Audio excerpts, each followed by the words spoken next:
আর বন্ধুরা, তো আজকে আমি মাছের মাথা নিয়ে নিয়েছি আর মাছের মাথা দিয়ে একটা রেসিপি করব। সেটা আপনারা পুরো ভিডিওটা দেখবেন আর সাপোর্ট করবেন। মাথাটা আমি ভালো করে ধুয়ে নিয়েছি, নুন হলুদ মাখিয়ে নিয়েছি। এখন তেল আমার গরম হয়ে গেছে, এখন ভেজে নেব। তেলের পরিমাণটা অনেকটা বেশি দিতে হবে, কারণ মাছের মাথাগুলো খুব কড়া করে ভাজতে হবে। দেখতে পাচ্ছেন মাছের মাথা আমার সব ভাজা হয়ে গেছে।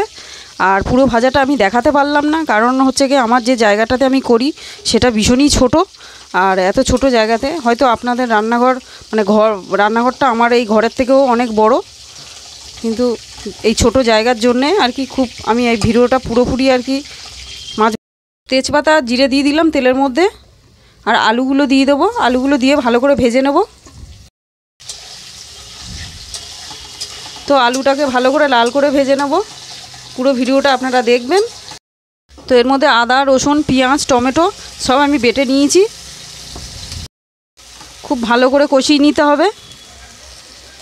তো লঙ্কার গুঁড়ো নুন হলুদ গুঁড়ো দিয়ে দিলাম, 1 চামচ জিরের গুঁড়ো 1 চামচ ধনের গুঁড়ো দিয়ে দিলাম। লঙ্কার গুঁড়ো আমি 1 চামচই দিয়েছি। আর নুন পরিমাণ, 4টা কাঁচা লঙ্কাও দিয়ে দিলাম। আর দিয়ে মশলাটা খুব ভালো করে কষিয়ে নেব।